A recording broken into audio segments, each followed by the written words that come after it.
Happy New Year, everyone. Yes, Happy New Year. Yeah, we're a day late with our nail and coffin, but better late than never. Yes, better late than never. So, without any further ado, shall we get on with it? Yes. All right.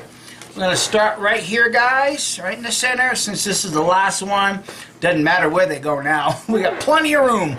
Yes, and I'm sorry to this family that has taken me so long to get to this. JP, IP, AP, JP, SP. It's a whole family. Okay, then we have a couple in the clear blue. This is LS, L and S. Okay, and then we have a mom and daughter, S and L, the purple. Okay, and then we have Edeline in the fuchsia with daughters Kendra and Kwani. Then we have white. This is Vito and Barbara. Then clear yellow, a couple. Right here. Yep. Just sent in their DA letter. Laura and Tom. Okay, and then we have dark green. That is JM and PM. Yeah, let me get this up so we can all see it here. Yeah. And then we have two clear. Congratulations, they just got married. They left together. Nice. Doreen G and Gerald G. Yeah, imagine their friends were trying to break them up. Imagine that. Well, that happens a lot. Yeah. All right. And then we have a family in yellow. This is GH, SH, EH, GH Junior, and MH. Right here, yeah. Okay, and then we have dark blue for their national flag. Debbie, Kelly, Jason, and Jamie. Nice. So the regular pins. Then we're going to go up to the singles. Yep, I'm going to be right here, guys, going Yep. across this way, down, and back this way. Yeah, clear purple, Laurel. White is Rick. Red is Mark. Clear is Jennifer. Right here, yeah. Clear red is MR. Dark blue is Flavio. Yellow is Valerie. And then we have a clear blue, it's Miriam. Lavender is MM. Right here. Clear orange is SK. White is Jenny C. Blue is Allison. Tammy is a clear purple. Zoila is pink. Okay. Okay, and then we've got some old timers. Okay, so now we have some old timers, and these are ones that left prior to 2014. And 2014 is when we started the Coffin lid, so that's the only reason we call them old timers. It has nothing about your age. Edie, Liz in Australia, Eddie, Sheila, AL or Al, and then we have a family that left in 2010 together: Dennis, Raquel, Katrina, and Jeannie. So, getting tongue twisted this morning. Yes, welcome to your freedom, guys. And it's nice to have had the year-end service report from Watchtower and them reflect a, 6% decrease worldwide? Minus 0.6%. Yeah, minus. So maybe that's why there's not as many pins on this particular coffin lid, because maybe this is a reflection of that. Or we haven't been promoting it as much and people don't realize that if you've left, you can be on the coffin Right. lid. So email me if you want to be on this New Year's coffin Yeah, lid. 2021. Yeah. Yep, exactly. All right. Now, someone is updating the congregations in Germany, and they gave me an update here. Now, we know we had mentioned it, a year or two ago, that there was like 321 congregations in Germany that had been dissolved and merging and all of this. But remember, at that time, that was fake news coming across this channel. Remember, friends? But the thing is we notice that before an investigation in a country or a commission or something like that goes on, we're noticing that this starts happening. So, I did a video the other day about Ecuador and the upheaval and so many going apostate in Ecuador. So does this mean Ecuador is going to be doing their own investigation? I don't know. But there's something going on in Ecuador. We'll find out. Yeah. So I want to thank this person so much because they have updated the list. And 2020, they had 30 congregations go into 15. So there again, they lost, half. And that was as of May 1st, 2020. So there's a slight increase and decrease in annual numbers, but in some there have been merged 710 congregations into 355. And thank you, TJ. He says we'll get the numbers by the end of 2020. So no hurry, because we're all running behind on that. Because I don't have the numbers for the month of December yet. But Adam will get to it eventually. I'm not worried. But I do have them for December 13th. So as of December 13th, 2020, total property sold by Watchtower is $2,557,850,000. Thereabouts. I'm not going to go down to the very penny, but I will put the link to the Watchtower property tracker. I haven't had much time to add a whole list of properties that I have, but he has updated it. What a racket, huh? What I know. Racket religion is. I know. And for sale right now that we know of is $174,483,000.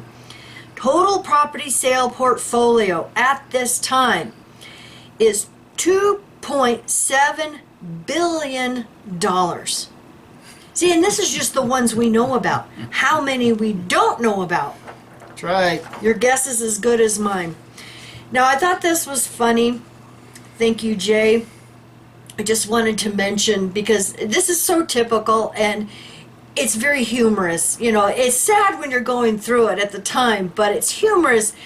The stupid comments these elders make, in reply to.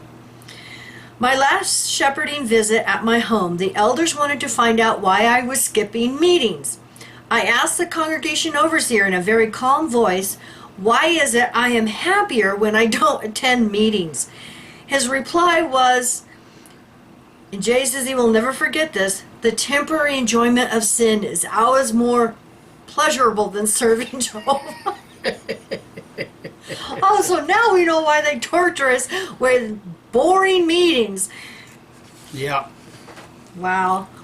All right. Now we had some more elders' letters come in, and Watchtower has approved the Moderna vaccines because it doesn't contain blood either. So good to know. That is approved now.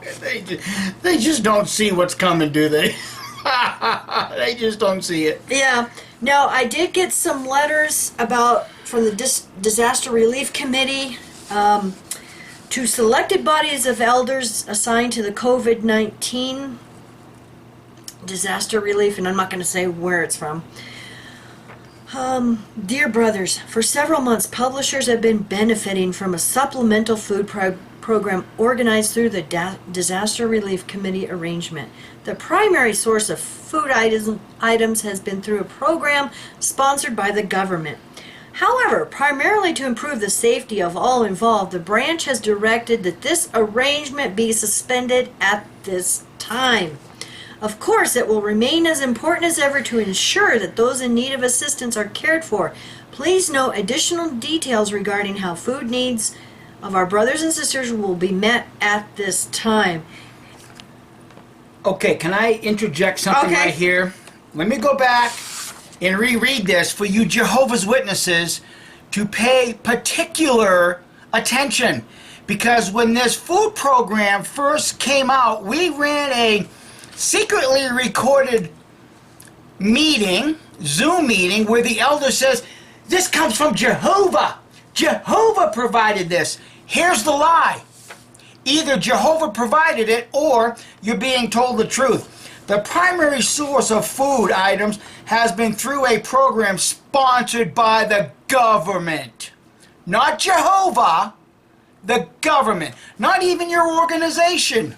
The government. When will you people really start paying attention? On with the letter. As trustworthy men, the elders are in the best position to lovingly consider and anticipate the needs of those in the congregation. The branch has asked that elders carefully review 1 Timothy 5:3-21. Organized chapter 12 book. These principles will be of assistance in determining who is in need of assistance and ensuring that food supplies are distributed adequately and equitably. The elders may need to provide guidance on how to conserve food and other supplies and remind publishers to have emergency provisions on hand. Now, let's just make sure you Jehovah's Witnesses comprehend. You do not empty your freezers of the foodstuffs you need to eat to survive and replace the foodstuff with literature. That literature is not good for anything but butt wipe and starting fires. Now, also, I am hearing from PIMOs that they are being encouraged by their local elders to go. They will be given a link to these websites and told to buy to-go bags, which does not have all of the necessities, and an individual could pack themselves for half of what these websites are charging. But some of these JW websites are charging $200 for a backpack to-go bag. Let's make sure we all take advantage of this now. Let's all make sure we take advantage of the brotherhood. I know it. Yeah. You know, the fear mechanism just does not end with these people. Going on with the letter. Some congregations may have limited number of individuals in need of assistance, and as a result will be able to arrange for their needs without setting up a pantry. Other congregations may determine that a pantry arrangement will work best for them. In such cases, the attached frequently asked questions for congregation use of pantries during the COVID-19 pandemic document may prove helpful.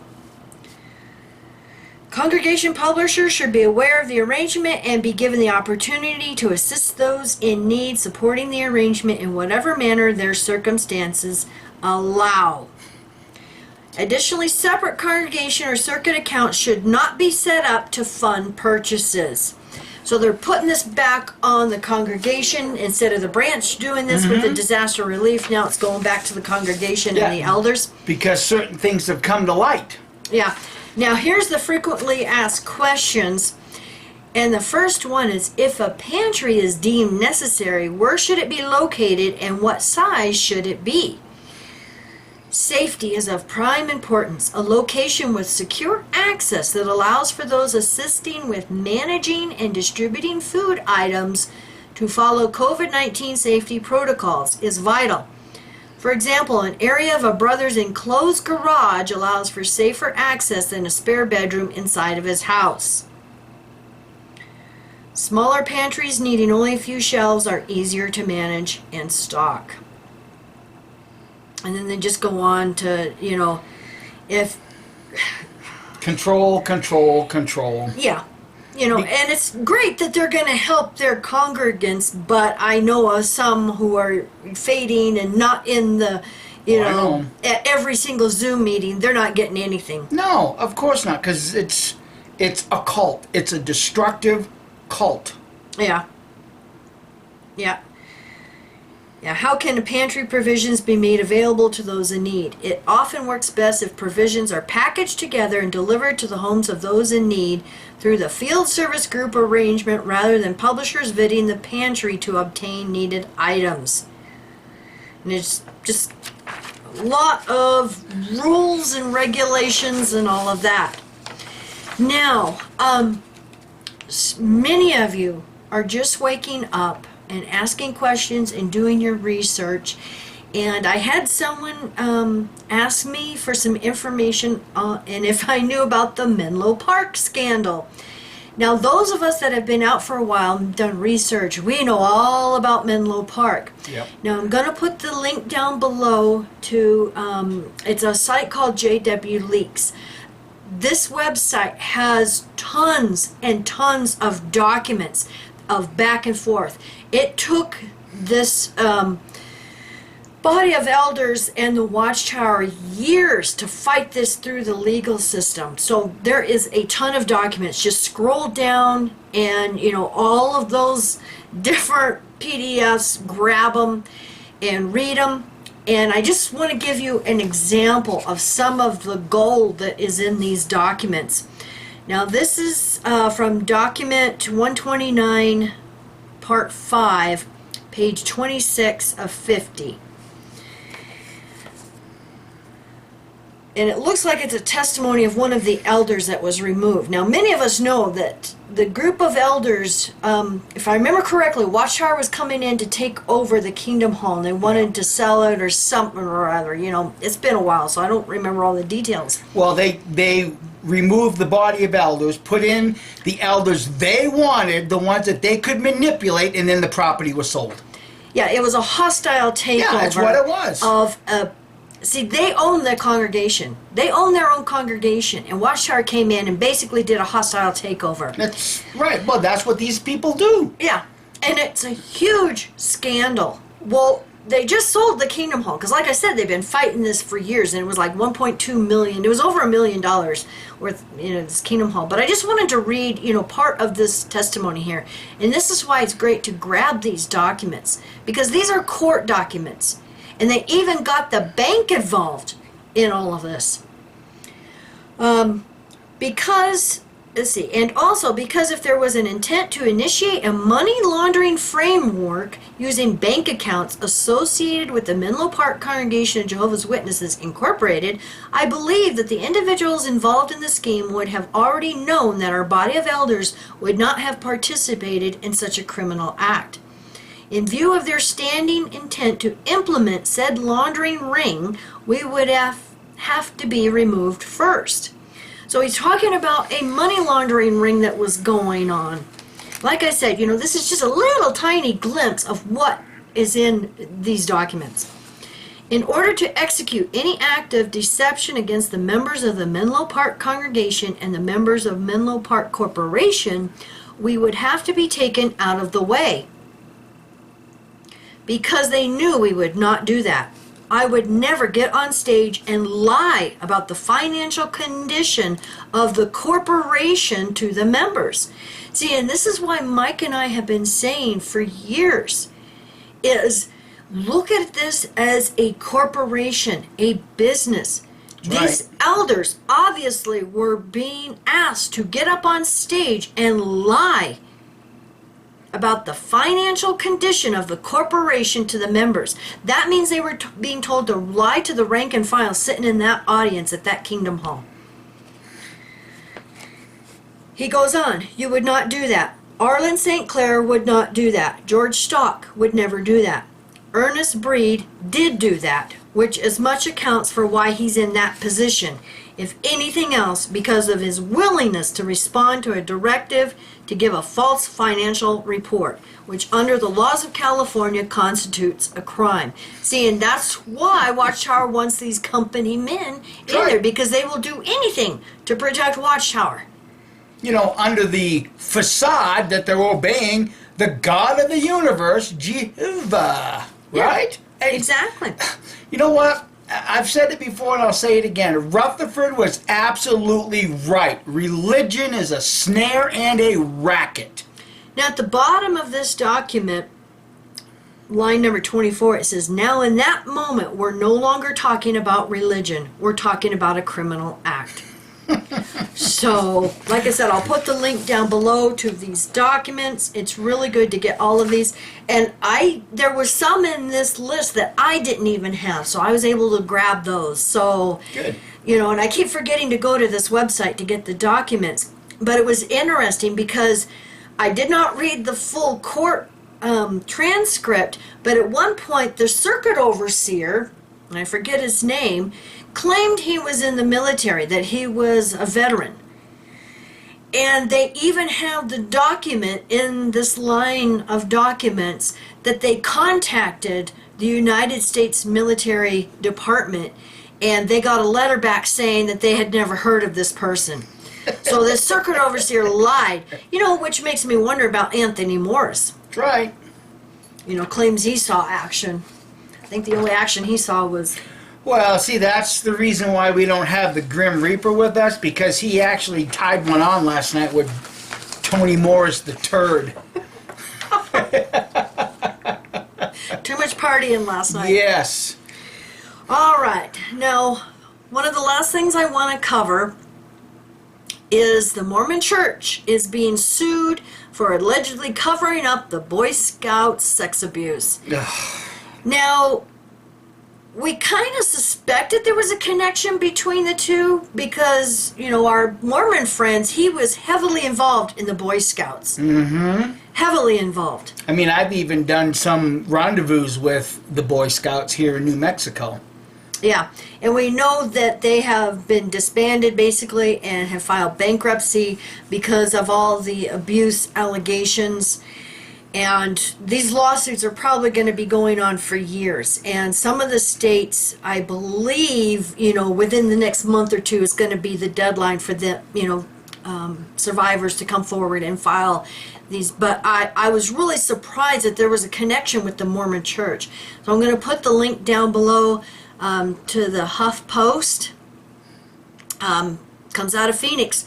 The Church of Jesus Christ of Latter-day Saints was hit with several lawsuits Monday for allegedly covering up decades of sexual abuse among Boy Scout troops in Arizona, marking the latest litigation before the state's end-of-year deadline for adult victims to sue. The church must be held accountable in order to bring healing and closure to Mormon victims of childhood sexual abuse. Hurley, McKenna, and Mertz, a law firm that focuses on church sex abuse, said in a statement. In 7 lawsuits, each representing 7 different male victims, attorneys say church officials never notified authorities about abuse allegations. Sound familiar? Public records show numbers of church-sponsored Boy Scout troops who were abused would tell church bishops about what they had experienced. The lawsuits allege bishops would then tell the victims to keep quiet so the church can conduct its own investigation. Wow, deja vu. In the meantime, troop leaders and volunteers accused of sex abuse would be allowed to continue in their roles or be assigned to another troop, the suits said. Which reminds me, someone just sent me a link to an elder that was arrested back in June or July for abusing kids, a JW elder that was accused. But see, it never mentions in the article that he was a Jehovah's Witness. I had to hear from someone who knew him personally. See, the more you Jehovah's Witnesses push your theology that we're not like all other religions, we're different, we have the truth, stuff like this shows you're all one and the same. There is no difference. Only in your own mind are you different. But in the flesh, in the body, you're no different than any other religion or any other institution on this earth, because your society, your organization hides the child abuse, and then they just let it go. It's the same thing, because you all want to protect the name and the image of the corporation. So along those lines, while I'm reading this, see if you notice any similarities with Watchtower. Church spokesman Sam Penrod said in a statement that the faith has zero tolerance for abuse of any kind and that the serious allegations require thorough investigation. He called it inaccurate to say the faith had access to files that had names of banned scout leaders and said the church hasn't seen the records that allegedly back the accusations. Why, that's just ridiculous to think that. Those are just apostate-driven lies. Why, if there's anybody that helps Jehovah's children, come on, guys. Yeah. And all 7 victims are asking for a jury to award an unspecified sum for medical expenses, pain, and suffering. They are also seeking punitive damages for the outrageous conduct of church officials. I hope these survivors get every penny they can. You know, bankrupt the Mormon Church too. You know, let them go down the drain with Watchtower and the Catholic Church. The church sponsored at least 7 troops in Arizona in Metro Phoenix and Tucson, according to attorneys. The suits were all filed earlier this month. 6 in Maricopa County Superior Court and 1 in Pima County Superior Court. The allegations of sexual abuse touch all troops between 1972 and 2009. Now, I wanted to read this real quick because this is where it gets interesting. Like I said, we did not know there was a connection between the church and the Boy Scouts. The church was the largest sponsor of Boy Scouts of America troops and its greatest ally until the Utah-based Faith ended the partnership on January 1st, 2020. See, like I said, I didn't know there was an actual partnership or, you know, sponsorship. Okay, on January 1st, 2020, and pulled out more than 400,000 young people. The Faith moved them into its own global youth program that focuses on religion and spiritual development, while weaving in camping and other outdoor activities in parts of the world where that's feasible. The split between the Boy Scouts and the Faith, known widely as the Mormon Church, ended a nearly century-old relationship between 2 organizations that were brought together by shared values that diverged in recent years. Amid declining membership, the Boy Scouts of America opened its arms to openly gay youth members and adult volunteers, as well as girls and transgender boys, while the church believes that same-sex intimacy is a sin. And it's a long article, but I will put the link down below, but we just thought it was interesting. Yeah. Interesting. Now, that might explain why the Jehovah's Witnesses wouldn't allow their boys and girls to join the Boy Scouts of America, the Girl Scouts, whatever, because maybe it was too obvious of the link between the Mormon Church and the Boy Scouts. Could be. Maybe that was a too obvious link. Yeah. That would be, you know, why Watchtower would very, you know, highly discourage any connection between Jehovah's Witnesses and, you know, these scouts. Well, that would be interfaith. Yeah. Just like joining the YMCA just to use the swimming pool. You can't do that because that's an act of apostasy because it's interfaith. Yeah. Yeah. When will these Jehovah's Witnesses continue, or no, when will they start putting the puzzle pieces together? Religion is a snare in a racket. When you look at the Mormon Church, look at your own religion, because you're doing the same thing. Well, this shows the hypocrisy. So Watchtower, you know, will go get involved with interfaith stuff and all of this, but yet Jehovah's Witnesses can't even go buy Girl Scout cookies, which has nothing to do about interfaith, and they even called the Boy Scouts and Girl Scouts, I think it was paramilitary, you know, organizations. Well, you know, I don't mean to correct you, but I don't think it's hypocrisy. It's stupidity. Because Watchtower can actually do things in secret, like join the UN, and not think they're going to get caught. That's stupidity, is what that is. So your governing body, Jehovah's Witnesses, is a group of stupid men. They all think that they can just do all this crap in secret and they can get away with it. Not this day and age. You can't get away with nothing this day and age. Oh, exactly. Especially when everything's on the internet. And that's why they don't want their members to go on the internet. Shh, shh. They are. Their members are contacting us. Remember, dear? Yeah. I mean, the world is experiencing a huge wake-up call right now. Yeah. Yeah. I think so. I think it's because we're going into a new age. And I say, sweep away the old, let's start new in the new age. And hopefully we can change it for the better. Get rid of all of this garbage. It's happening slowly but surely. I know, but unfortunately, there's still a bunch of people that want to hang on to the old. Well, it's going to take time. It's not going to happen overnight, but eventually everybody will wake up. Because I've said it once, I'll say it right now. YouTube is an absolute game changer. Exactly. Absolute game. You want to learn how to fix your broken down washing machine? Just go on YouTube. Type in your model and number and somebody will show you how to do it right there. You don't need the Maytag repairman no more. You want to learn how to make your own soap, right, Jane Doe? It's all on YouTube. Well, it's hard to get anyone to come out and do anything anyway because they're afraid of COVID. Well, but there again, why would you pay a repairman $200 to come out and fix something that you can do by buying $40 parts? I fixed it myself. Yeah. I fixed my own washer. Well, I help. Shh, shh. But the point is, Watchtower, this game, this little bullshit snare and a racket is over. And your numbers are reflecting that, and there's other things coming down the pike that's going to put another noose around your neck.